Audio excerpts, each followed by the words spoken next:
Picture, just for a second, an ancient world. And I don't mean the romanticized version we sometimes see in the movies. The texts actually describe a society in total decay, steeped in violence, shrouded in darkness, where humanity had, frankly, completely lost its way.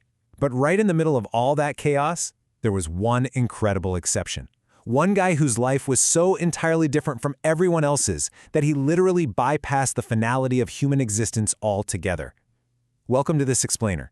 Today, we are diving into the fascinating source material surrounding a figure who actually did the impossible.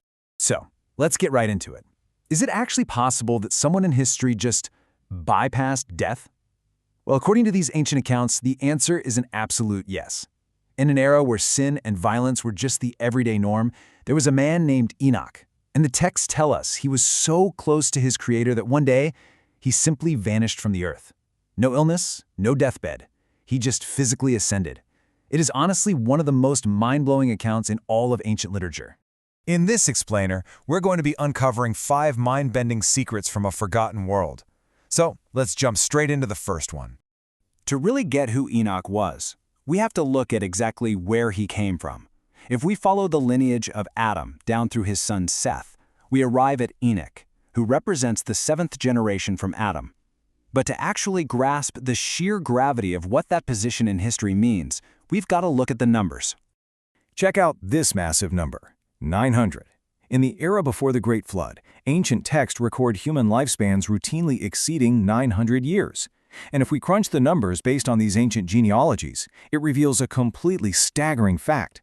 Because of these crazy long lifespans, Adam was actually still alive when Enoch was born. Seriously, Enoch didn't just read about the Garden of Eden in some dusty old scroll. He lived at the exact same time as the first man. He could have heard first-hand accounts of paradise straight from the lips of the guy who actually walked in it. And you know, having that direct, living connection to the origins of humanity sparked this deep, almost insatiable hunger in Enoch to seek out the Creator for himself. And that brings us to our second secret, the stark, almost jarring duality of the world Enoch was living in. The society was basically split right down the middle. On one side, you've got Cain's lineage. These guys were the industrialists of the ancient world. They're building sprawling cities, forging weapons, creating music, and just relentlessly chasing wealth. But in doing all that, they completely lost sight of their creator, and violence just ran rampant. Then on the exact opposite side, you have Seth's lineage. They chose a totally different path. They lived a simple life, retreating up into the quiet of the mountains to pray and maintain their spiritual connection. This beautifully illustrates the exact choice Enoch made, a choice that was actually prophesied right in his own name. His father, Jared, named him Enoch, which translates from ancient Hebrew to mean dedicated or trained up. So while all his peers down in those sprawling cities were aggressively pursuing material wealth, warfare, and just chaotic ambition, Enoch completely isolated himself from the noise. He really lived up to his name. He dedicated his entire life to quietly seeking the Creator in the peaceful, rugged solitude of the mountains. But hey, a life of quiet contemplation can only last so long before some major catalyst forces a change, right? And that brings us to the third secret. At the age of 65, Enoch experiences a massive turning point. He becomes a father. Now, obviously, having a son is a big deal for anybody, but the ancient texts indicate that for Enoch, this wasn't just a personal milestone. This child was literally meant to be a global warning sign to the rest of humanity. The absolutely crucial detail here is the name Enoch gives to his son, Methuselah. In Hebrew, Methuselah translates to this chilling phrase, "When he dies, it shall be sent." Or, alternatively, "His death shall bring it." The Creator had basically revealed to Enoch that a catastrophic judgment, the Great Flood, was coming upon this violent earth. But the exact timing of that judgment was tied directly to the lifespan of this little boy. Just imagine the psychological weight of that for a second. Every single time Enoch called his kid's name for dinner or told him to come inside, he was audibly declaring a ticking doomsday clock for the entire world. And this leads to one of the most incredible displays of divine patience recorded in all these texts. Methuselah went on to live longer than any other human being in recorded history. He lived to be 969 years old. I mean, really think about what that represents. The judgment was held back for nearly a millennium. It shows a Creator giving a violent, wayward human race almost 1,000 years to just turn things around. And perfectly aligning with the prophecy of his name, the ancient genealogies record that the Great Flood arrived the exact same year Methuselah finally died. Right after the birth of Methuselah, Enoch's life shifts gears dramatically. For the next 300 years, the text simply states, Enoch walked with God. Now, we really need to understand what this means. The source material doesn't describe this as some weird trance or a dream or a fleeting vision.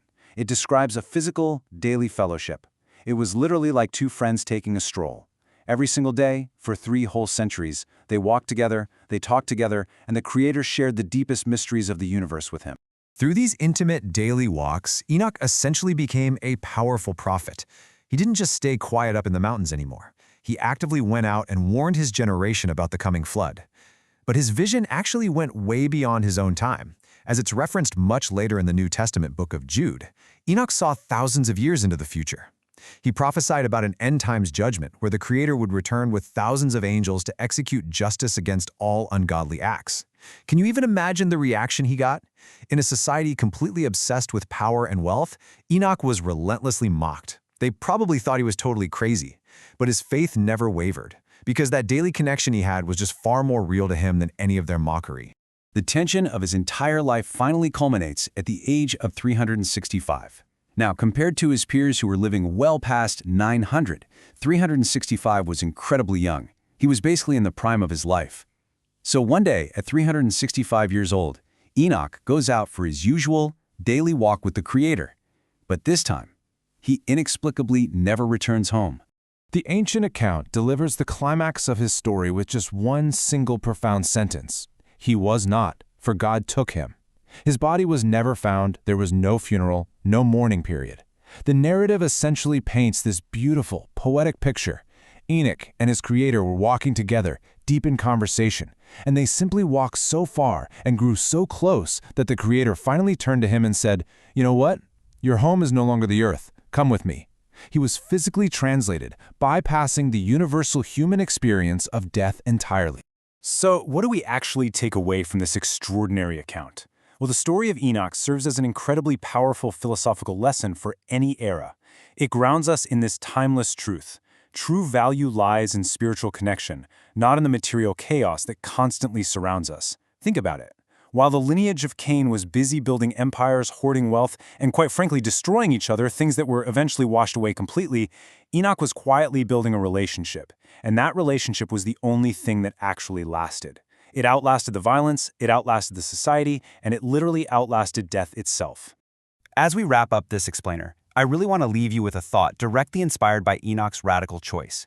In our own modern world, which, let's be honest, often feels just as chaotic, noisy, and materially obsessed as the ancient one Enoch lived in, what are you prioritizing? Are you building things that are ultimately just going to fade away, or are you deliberately dedicating time to cultivate a deeper connection that truly lasts?